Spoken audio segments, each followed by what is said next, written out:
अभी तक हमने जाना कि किस प्रकार से हवाएं जो पृथ्वी पर चलती हैं भूमिगत और आसमानी तौर से, मतलब भूमि पर जो हवाएं क्षैतिज रूप से चलती हैं और जो ऊर्ध्वाधर रूप से चलती हैं, इन दोनों हवाओं के बारे में हमने जाना कि पृथ्वी पर जो हवाएं एक स्थान से दूसरे स्थान पर जाती हैं और दूसरे स्थान से फिर से आसमान की तरफ ऊर्ध्वाधर रूप में आसमान की तरफ उठ जाती हैं और उठने के बाद फिर से कहां से, जहां से स्टार्ट हुई थी जमीनी स्तर पर, उसी साइड में आसमानी तौर से उसी सीध पर चली जाती हैं और फिर से वहीं उतर जाती हैं और उतरने के बाद फिर से कहां जाती हैं, जहां से ऊर्ध्वाधर रूप से ऊपर की तरफ उठेंगी। कहने का मतलब क्या है कि हवाओं का जो ये त्रिकोशीय सेल है, जो हेडली सेल, फेरल सेल और ध्रुवीय सेल के रूप में हम जानते थे, उन्हीं हवाओं के बारे में हम चर्चा कर रहे हैं।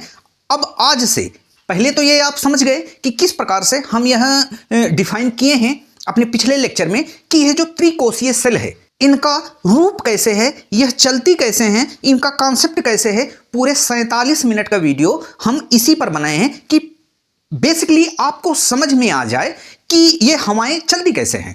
मतलब दाब प्रवणता जितनी अधिक होगी हवाओं का वेग उतना अधिक होगा, और यह प्रवणता, दाब प्रवणता उत्पन्न कैसे होगा इसके बारे में बताए हैं। मतलब कहीं पर अगर दो स्थान हैं, एक स्थान का तापमान अधिक है और दूसरे स्थान का तापमान कम है, तो जहां पर तापमान अधिक रहेगा वहां पर टेम्परेचर क्या हो जाएगा, अधिक हो जाएगा। मतलब वहां पर गर्मी ज्यादा हो जाएगी और गर्मी जैसे ज्यादा हुई वहां की हवाएं ऊपर उठ जाएंगी। और जहां पर परिप्रेक्ष्य में उस स्थान के अलग स्थान पर, वहां पर अगर टेम्परेचर उसके परिप्रेक्ष्य में कम होगा तो वहां पर हवाएं बैठेंगी या कम उठेंगी, या वहां से हवाएं क्षैतिज रूप से, मतलब जमीनी तौर से उस स्थान पर जाएंगी जहां से हवाएं ऊपर की तरफ उठी हैं। मतलब एक स्थान के परिप्रेक्ष्य में दूसरे स्थान पर जहां पर ज्यादा क्या था, तापमान अधिक था, वहां से हवाएं जहां उठ रही हैं वहां पर चली जाएंगी।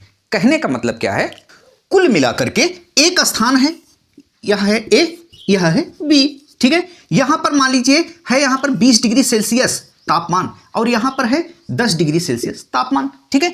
अब यहां पर तापमान अधिक है, इसका मतलब क्या है, यहां से हवाएं इतनी ज्यादा उठेंगी कि जितनी यहां नहीं उठ रही हैं। मतलब यहां पर भी उठेंगी, तापमान तो प्लस में ही 10 है, माइनस तो 0 से नीचे नहीं है, तो यहां पर जो हवाएं उठेंगी वह बहुत मामूली मात्रा में उठेंगी। लेकिन यहां पर इसके परिप्रेक्ष्य में हवाएं ज्यादा उठेंगी ऊपर की तरफ गर्म होकर के, क्योंकि यहां पर ज्यादा तापमान है, गर्मी ज्यादा है, इसलिए हवाएं उठेंगी। और इसके साथ नीचे के जो वनस्पतियां हैं, जो भी तालाब हैं, नहरें हैं, नदी हैं, यहां तक कि समुद्र है, यहां के जल को भाप बनाकर ऊपर की तरफ उठेंगी और यह भाप ऊपर बादल के रूप में जम जाएंगे और इन्हीं के द्वारा वर्षा होती है, ठीक है। देखिए ये वर्षा तो यहां करेंगे ही, साथ में हवाएं अब यहां पर स्थिर थोड़ी हो जाएंगी। कभी आप देखे होंगे आसमान में बादल एक स्थान से दूसरे स्थान पर जाते रहे, आपको दिखते होंगे आपके सर के ऊपर, तो यही है बादल। अब इन हवाओं का जो गति है, इन हवाओं की जो गति है वह अगर इस साइड में होगी, ठीक है, क्योंकि यहां पर हवाएं उठ नहीं रही, यहां पर खाली स्थान है। अब ये बादल ऐसे ऐसे जाएंगे और वर्षा करते हुए जाएंगे, ठीक है। इनके बीच में कोई अवरोध मिल जाएगा तो वहां पर भी वर्षा कर देंगे, ठीक है। तो ये हवाएं यहां आई और यहीं से हवाएं उतर भी जाती हैं नीचे की तरफ, और ये हवाएं फिर यहां से यहां, क्योंकि यहां हवाएं उठ रही हैं, यहां वैक्यूम, मतलब वैक्यूम तो नहीं बनता है लेकिन एक खाली स्थान बन जाता है जिससे यहां की हवाएं, ठीक है, इधर की तरफ आएंगी। अब यहां हवाओं की अधिकता होगी कि यहां होगी, क्योंकि यहां हवाएं उतर रही हैं, ठीक है। समझ गए बात को।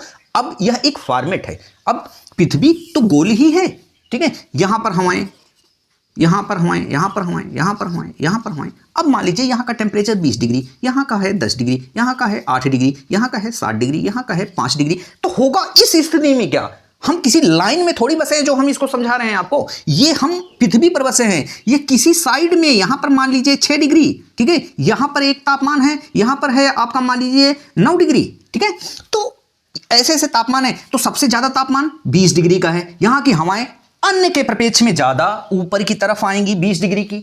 समझ में आ रही है बातें, ऊपर ज्यादा आएंगी, मतलब काफी मात्रा में हवाएं ऊपर आएंगी। इन सबके पास से भी हवाएं ऊपर उठेंगी, लेकिन उसका कोई मतलब ही नहीं, क्योंकि 10 डिग्री तो बहुत कम होता है भाई। 10 डिग्री के आसपास देख लीजिए सब नीचे हैं, ठीक है, यहां से बहुत कम हवाएं ऊपर की तरफ उठेंगी, लेकिन ज्यादातर यहां की उठेंगी। अब यहां की उठी तो कोई जरूरी नहीं, इस साइड में भी गई, इस साइड में भी गई, इस साइड में भी गई, इस साइड में भी, इस साइड में भी, इस साइड में, मतलब 20 डिग्री से उठी और सबके तरफ, मतलब जैसे हम ए बी समझाए थे ना, हो सकता है कहीं सी भी हो, ठीक है, यहां 5 डिग्री सेल्सियस हो, तो इस साइड से अगर ये नजदीक है तो यहां जाएंगे, यहां से फिर यहां भी चली जाएंगे भाई, ऐसा नहीं है, मतलब यहां 5 डिग्री है तो यहां से यहां आएंगी और ऊर्ध्वाधर रूप से उठ करके जो हवाएं हैं, यही हवाएं, मतलब ए की हवाएं भी यहां चली जाएंगी, बी की हवाएं भी जो उठी यहीं चली जाएंगी। तो ये एक जाल है समझ लीजिए, ठीक है। हम आपको एनवायरमेंट में पढ़ाएंगे खाद्य जाल और खाद्य श्रृंखला, ठीक है, उसमें बहुत लोग, बहुत स्टूडेंट उसमें कंफ्यूज हो जाते हैं, लेकिन हम उसको समझाएंगे, बहुत अच्छे समझाएंगे, ठीक है। अब पारिस्थितिकी तंत्र तो पढ़ना ही है, लेकिन पहले इसको हम समझ लें, ये क्लाइमेटोलॉजी अच्छे से खत्म कर लें। तो ये बातें आप समझ गए होंगे कि कहीं पर एक तापमान है तो आसपास भी कई डिग्री के तापमान के पुंज पृथ्वी पर स्थान होते होंगे जहां पर कम तापमान होता होगा। हो सकता है कि अगर यहां पर एक पुंज है, यहां पर 40 डिग्री तापमान है, ठीक है, तो केंद्र बिंदु यह बन जाएगा, मतलब यहां से हवाएं ऊपर उठेंगी, आसपास के इलाके में जितना होगा वहां पर, अब ऊपरी तौर पर, आसमानी तौर पर कहने का मतलब 20 डिग्री से ऊपर उठी और कहां उतरी, 10 डिग्री 9 डिग्री यहां उतर गई, और यहां की भी हवाएं जब उतरने के बाद हवाओं के यहां आ जाएंगी, ठीक है, 20 डिग्री पर, और 20 डिग्री फिर उठेंगे, यही चक्र चलता रहेगा पूरे पृथ्वी पर। अब पृथ्वी का सेब ही ऐसा है, पृथ्वी का रोटेशन ऐसा है, पृथ्वी पर कोरियोलिस बल ऐसी है, बहुत सारे कारण हैं, अभी कारणों पर भी हम जाएंगे, किन कारणों से हवाओं का वेग निश्चित होता है या प्रभावित होता है, किन कारणों से हवाएं ऊपर ज़्यादा उठती हैं, किन कारणों से अवरोध उत्पन्न होता है, वह उनकी स्पीड में फर्क पड़ जाता है, ठीक है, सारी चीज़ें देखेंगे। फिलहाल इस मोटे मोटे फॉर्मेट को आप समझ लीजिए और चलते हैं आगे। देखिए धरातल पर, ये धरातल मान लीजिए है, ठीक है, धरातल है, धरातल पर क्षैतिज रूप से चलने वाली, मतलब क्षैतिज क्या है, भूमि के माध्यम से चलने वाली हवा को पवने या पवन कहते हैं। समझ में आई बात? यह ए स्थान से बी स्थान तक धरातल पर क्षैतिज रूप से, ठीक है, धरातल से इतनी ऊंचाई पर मान लीजिए चलने वाली हवाएं क्या कहलाती हैं, पवन कहलाती हैं। और कारण क्या होता है, धरातल पर दाब प्रवणता की विषमताओं के कारण इन पवनों की उत्पत्ति होती है। और इसका कारण क्या होता है, और इन हवाओं को चलने का कारण क्या होता है, धरातल पर दाब प्रवणता के विषमताओं के कारण इन पवनों की उत्पत्ति होती है। समझ में आई बात? यहां पर है दाब प्रवणता क्या है, मतलब कहीं पर ज्यादा तापमान है तो यहां मान लीजिए 20 डिग्री सेल्सियस है, यहां पर है 10 डिग्री सेल्सियस, तो यहां पर क्या हो गया, दाब कम हो गया, क्योंकि यहां की हवाएं ज्यादा भाई उठेंगी और यहां की हवाएं कम उठेंगी। मतलब कम का मतलब कम ऊंचाई तक नहीं है, ध्यान में रखिएगा, मतलब कम मात्रा में उठेंगी, ठीक है, बहुत ज्यादा हवाएं नहीं उठ पाएंगी, बहुत ज्यादा ऊंचाई तक नहीं, बहुत ज्यादा नहीं उठेंगी, थोड़ी बहुत इधर उधर उठ जाएंगे। इसके परिप्रेक्ष्य में समझ में आई बात? अगर यहां 20 डिग्री है, मान लीजिए यहां चले 40 डिग्री है, अभी तो हम बहुत कह रहे थे यहां 20 से उठ रहे हैं, 20 से उठ रहे हैं, अब 40 से ज्यादा उठेंगी भाई, तो मतलब ज्यादा मात्रा में उठेंगी। अब यहां पर जो हम 10 पर यहां मान रहे थे वही उठेंगी भाई, मान लीजिए यहां पर 20% उठ रही थी, ठीक है, ये 20 ही % उठेंगी, लेकिन यहां पर 40% उठ जाएंगे, ठीक है। तो कहने का मतलब जितना ज्यादा तापमान उतना ज्यादा यहां की हवाएं ऊपर की तरफ या ज्यादा मात्रा में हवाएं उठेंगी, ठीक है। यही कारण होता है कि जब ज्यादा वर्षा होती है, ताप प्रवणता क्या कहलाता है, यहां से ज्यादा मात्रा में हवाएं ऊपर उठेंगी और ज्यादा मात्रा में यहां जाएंगे और ज्यादा मात्रा में यहां, ज्यादा मात्रा में वर्षा होगी, तो जितना ताप प्रवणता अधिक होगी उतनी इन हवाओं की रफ्तार अधिक होगी और यहां पर जलवाष्प के उठने की जो संभावना है वह भी अधिक होगी और वर्षा की जो संभावना है वो भी होगी। अब देखिए 0 डिग्री पर जितने भी कंट्रीज हैं, ठीक है, वहां पर वर्षा बहुत ज्यादा होती है, ठीक है, तो वहां पर क्या होता है, यहां पर हमेशा सूर्य 90 डिग्री समझ लीजिए चमकता रहता है, जिस वजह से वहां पर ये तापमान अधिक होता है और हवाएं ऊपर की तरफ उठती हैं और कहीं पर नदी है, कहीं पर वनस्पति है, कहीं पर पहाड़ है, जिसकी वजह से दाब प्रवणता में अंतर आता है और हवाएं चल चल करके पूरा वर्षा करती रहती हैं। देखिए हम इसको कुछ इस प्रकार से भी समझ सकते हैं, जैसे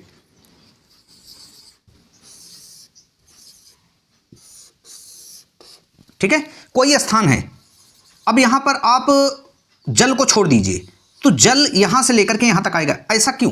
क्योंकि यहां ढलान है भाई, ठीक है, जब ढाल रहेगा तो पानी कहां आएगा, उच्च स्थान से निम्न स्थान की ओर पानी ढनकता हुआ, बहता हुआ चला आएगा। ठीक है, मान लीजिए ए स्थान और बी स्थान। तो उसी प्रकार से जो हवा होती है वहाँ निम्न दाब, मतलब जहाँ पर दाब कम रहेगा वहाँ पर हवाएं ऊपर उठेंगी और जहाँ पर दाब कम रहेगा वहाँ से हवाएं निम्न दाब की ओर चलती चली जाएंगी। या ऐसा भी कह सकते हैं, हवाएं हमेशा उच्च दाब की तरफ से निम्न दाब की ओर प्रवाहित होती चली जाती हैं। कहने का मतलब क्या है, यहाँ पर 20 डिग्री सेल्सियस हवाएं ऊपर उठ गई, यहाँ पर खाली हो गया, यहाँ पर तो उतर रही हैं, हवाओं का संग्रह ज़्यादा हो गया, यहाँ से फिर कहाँ आई, 20 डिग्री की ओर चली गई। मतलब उच्च दाब, ये हवाएं उतर रही हैं, दाब बनाई, यहाँ पर हवाएं उठ रही हैं, यहाँ पर क्या हुआ, दाब कम हो गया। ठीक है, यहाँ पर दाब अधिक हो गया, जिस वजह से यहाँ तक हवाएं चलना शुरू हो गई। मतलब उच्च दाब से निम्न दाब की ओर हवाएं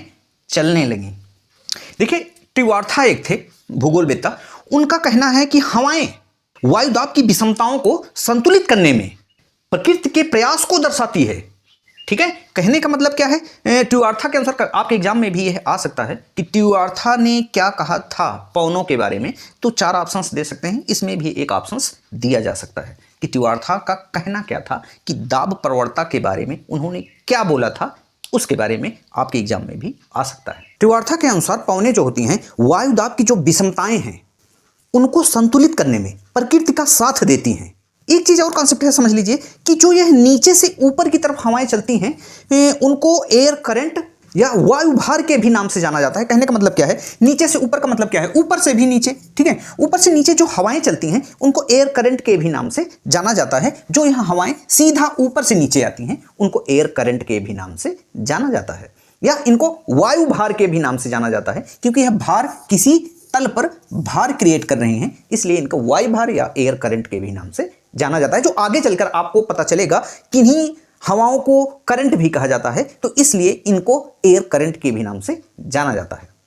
बातों को ध्यान से सुनिए, अगर पृथ्वी घूमती ना, ठीक है, अगर पृथ्वी अपने अक्ष पर ना घूमती और पृथ्वी पर जो भी तल है वह पूर्ण रूप से समतल होता, तो हवाएं हमेशा उच्च वायु भार की दिशा से निम्न वायु भार की दिशा की तरफ चलती स्वतंत्र रूप से बिना किसी विषमताओं के। कहने का मतलब क्या है, अगर पृथ्वी क्या होती, ना घूमती, जो यह अक्ष पर घूम रही है पृथ्वी, यह ना घूमती और यहां पर कहीं पर्वत, कहीं पर पठार, कहीं पर गर्त, कहीं पर नीचा, पृथ्वी तल से निचाई, तो यह सारी चीजें अगर ना होती तो हवाएं, चूंकि अभी कैसे चल रही हैं, यहां चल रही हैं, यहां टकरा रही हैं, ऊपर की तरफ जा रही हैं, फिर नीचे की तरफ आ रही हैं, फिर नीचे की तरफ आ रही हैं, फिर ऊपर की तरफ, फिर सीधी चल रही हैं, फिर नीचे, फिर ऊपर, ऐसे जो हवाएं चल रही हैं, अगर यह पृथ्वी पूर्ण रूप से क्या होती, समतल होती, पूर्ण रूप से समतल होती, तो हवाएं हमेशा जहां पर हवाएं उठ रही हैं, मतलब अगर यहां पर 20 डिग्री सेल्सियस, यहां पर 10 डिग्री सेल्सियस और ये हवाएं नीचे की तरफ उतर रही हैं, तो यहां से हवाओं की अधिकता हुई क्योंकि नीचे की तरफ उतर रही हैं, यहां स्वतंत्र रूप से चलती और यहां से हवाएं ऊपर की तरफ उठ जाती। ठीक है, बातें समझ रहे हैं। तो पृथ्वी ना घूमती, केवल स्थल होता, तो हवाएं स्वतंत्र रूप से उच्च वायु भार की दिशा से निम्न वायु भार की तरफ मूव होती स्वतंत्र रूप से। लेकिन स्थिति कुछ अलग सी है। धरातल के समतल न होने के कारण कई ऐसी शक्तियां हैं जिनके प्रभावाधीन हवाएं अपनी एक्चुअल दिशा, एक्चुअल स्थिति से भ्रमित होती हैं और वह अपनी प्रकृति को खो देती हैं, और जिस साइड में उनको जाना होता है उस साइड में न जाकर के वह दिशा परिवर्तित करती रहती हैं। और यह दिशा जब परिवर्तित करती रहती हैं, इनके भी कई कारण हैं। उन कारणों को पढ़ना, उन कारणों को हमें आपको पढ़ाना, यह एग्जाम के लिए बहुत ही अनिवार्य है। अगर उन कारणों को आप समझ लेते हैं, हमसे आप पढ़ लेते हैं, जान लेते हैं, तो आगे चल करके क्लाइमेटोलॉजी में आपको कोई भी दिक्कत नहीं होगी। इन कारणों को पढ़ाने का मकसद ही मेरा यही है कि आगे जो भी कॉन्सेप्ट आपके आएंगे, चाहे वह पर्यावरण से लेकर के हो, चाहे वह क्लाइमेटोलॉजी से लेकर के हो, चाहे वह मानव ज्योग्राफी से लेकर के हो, आगे अभी बहुत सारी ऐसी ज्योग्राफी है जैसे आर्थिक भूगोल, मानव भूगोल, ठीक है, यह जितने भी थिंकर हैं, थिंकर आखिरकार भूगोलवेत्ता थे, वह अपना कॉन्सेप्ट पूरा चाहे वो जियोमॉर्फोलॉजी हो चाहे क्लाइमेटोलॉजी हो सबको लेकर के बनाते हैं। ठीक है, उनको भी समझना, इन सब छोटे छोटे पॉइंट हैं जिनको समझना बहुत अनिवार्य है, जिससे आगे आपको सहजता महसूस होगी इसको पढ़ने में, ज्योग्राफी को पढ़ने में, अपना यूजीसी नेट को क्रॉस करने में। अब उन कारणों में सबसे पहला कारण दाब प्रवणता बल। ठीक है, पहला कारण लिख लीजिए, दाब प्रवणता बल। अब यह दाब प्रवणता बल किस तरीके से हवाओं की जो दिशा होती है, जो दशा होती है, उनको प्रभावित करते हैं, चलिए इसको समझते हैं। क्योंकि यह कॉन्सेप्ट अभी हम बता चुके हैं कि जहां पर वायुदाब अधिक होगा और जहां पर वायुदाब कम होगा तो अधिक वायुदाब से निम्न वायुदाब की तरफ हवाएं धरातल रूप से चलेंगी। ठीक है, और वायुमंडल रूप से जहां पर यहां पर उच्च वायुदाब, यहां पर निम्न वायुदाब और यहां पर उच्च वायुदाब। ठीक है, तो उच्च वायुदाब से निम्न वायुदाब की तरफ हवाएं चलेंगी और ऊपरी रूप से हमेशा याद रखिए जहां निम्न वायुदाब है वहां से हवाएं आएंगी उच्च वायुदाब की तरफ। यह उल्टा होता है, हमेशा याद रखिएगा। जहां पर निम्न वायुदाब है वहां से हवाएं उठेंगी और जहां पर उच्च वायुदाब है वहां हवाएं उतरेंगी और धरातलीय तौर पर जहां पर उच्च वायुदाब है वहां से हवाएं जहां पर निम्न दाब है उधर चलेंगी। लेकिन जस्ट विपरीत क्या हो जाएगा, आसमान में जहां पर निम्न वायुदाब है वहां से लेकर के जहां पर उच्च वायुदाब है वहां तक हवाएं ऊपरी आसमान में चलेंगी। ठीक है, अब दाब प्रवणता का मतलब ही यही है, जहां पर यह प्रवणता अधिक होगी, जैसे 20 डिग्री सेल्सियस, ठीक है, 5 डिग्री सेल्सियस, यह प्रवणता अगर अधिक होगी तो इनके हवाओं को चलने की जो वेग है उनमें तीव्रता आती है। और इन्हीं प्रवणता की अधिकता के कारण, मतलब जितनी प्रवणता होगी, अगर यह 20 है या 1 है तो यह प्रवणता बहुत ज्यादा अधिक है, इनसे हवाओं की गति को बल मिलता है और इनकी रफ्तार तीव्र हो जाती है। और यह अगर 20 डिग्री है या 19 डिग्री है तो इनकी रफ्तार, इनकी दशा, इनकी दिशा सब डिस्टर्ब होगी, मतलब यह तेजों से नहीं चल पाएगी और यह अपने एक स्थान से दूसरे स्थान पर चलेंगी तो, लेकिन बहुत ही अवरोध उत्पन्न होगा इनके सामने, थोड़ा सा भी अवरोध आएगा तो यह अपने दिशा से विचलित हो जाएंगी, विक्षेपित हो जाएंगी, हट जाएंगी। हो सकता है जिस स्थान जाना हो उस स्थान पर यह न जाए। तो यह भी एक कारण, पहला कारण यही है, दाब प्रवणता के कारण हवाएं हमेशा विक्षेपित हो जाती हैं, भ्रमित हो जाती हैं। तो एक कारण तो यह हो गया। दूसरा कारण यह है, दूसरा कारण कोरियालिस फोर्स है। ठीक है, दूसरा कारण कोरियालिस फोर्स है। अब यह कोरियालिस फोर्स किसे कहते हैं? पृथ्वी के घूर्णन से हवाएं हमेशा मूल दिशा से विक्षेपित हो जाती हैं। मतलब क्या है, देखिए, अगर यह पृथ्वी है, यह घूम रही है अपने स्थान पर, यहां की हवाएं इस साइड में या इस साइड में बह रही हैं तो यह कहीं ना कहीं इस साइड में होने लगेंगी, यह इस साइड में होने लगेंगी, यह इस साइड में होने लगेंगी, जाना इधर था चली गई इधर। तो कोरियालिस फोर्स यही है कि यहां पर ऐसा बल कार्य करता है जो अपने सिधाई पर न चलकर हवाएं मुड़ जाती हैं। अभी हम समझाते हैं कि ऐसा क्यों होता है। देखिए, कोरियालिस फोर्स फ्रांसीसी एक वैज्ञानिक थे, मतलब भूगोलवेत्ता थे, उन्हीं के नाम पर यह रखा गया है, जिसने इस बल को परिभाषित किया, इस बल को उन्होंने बताया और इस बल का वर्णन किया। इनका कहना था उत्तरी गोलार्ध में हवाएं हमेशा अपनी दाहिनी ओर और दक्षिणी गोलार्ध में हवाएं हमेशा अपने बाईं ओर की साइड में मुड़ जाती हैं और इसी विक्षेप को फेरेल के नियम के रूप में हम जानते हैं।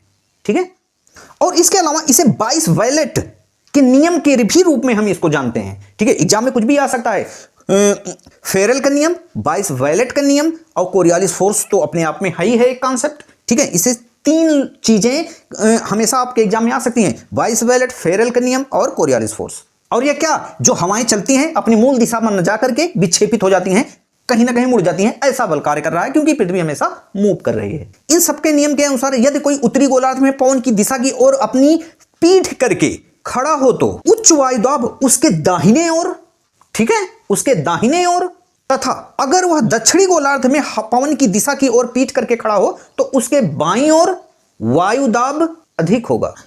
इसको कहेंगे तो हम प्रैक्टिकल रूप से भी समझा देंगे किस प्रकार से उत्तरी गोलार्ध में अगर पवन की दिशा की ओर पीठ करके अगर एक इंसान खड़ा हो तो उसके दाहिने ओर उच्च वायुदाब, मतलब वह हवाएं उससे दाहिनी ओर टकराएंगी, तभी तो उच्च दाब हुआ। उच्च दाब का मतलब क्या हुआ, जहां पर हवाएं प्रेशर दे रही हैं वहां उच्च दाब। तो अगर वह उत्तरी गोलार्ध में हो तो उसको दाहिनी ओर और दक्षिणी गोलार्ध में उसके बाएं ओर उच्च वायुदाब होगा, मतलब हवाएं विक्षेपित होंगी, अपने दक्षिणी गोलार्ध में बाएं ओर मुड़ जाएंगी और उत्तरी गोलार्ध में दाएं ओर मुड़ जाएंगी। इसके अलावा कोरियालिस फोर्स विभिन्न अक्षांशों में विभिन्न तरीके से हवाओं को विक्षेपित करती हैं। मतलब ये क्या हुआ, ये पृथ्वी है मान लीजिए, यह 0 डिग्री, यह 30 डिग्री, यह 60 डिग्री, यह 65 डिग्री, कहने का मतलब ये ढेर सारी अक्षांश रेखाएं हैं। तो कोरियालिस फोर्स क्या कहता है कि 0 डिग्री छोड़ करके हम जैसे जैसे हम उत्तरी ध्रुवों की तरफ जाते हैं तो वहां पर विभिन्न अक्षांशों पर विभिन्न मात्राओं में हम हवाओं को विक्षेपित करेंगे। जितना हम ध्रुवों की तरफ जाएंगे, चाहे उत्तरी गोलार्ध में हो चाहे दक्षिणी गोलार्ध में हो, जितना हम ध्रुवों की तरफ जाएंगे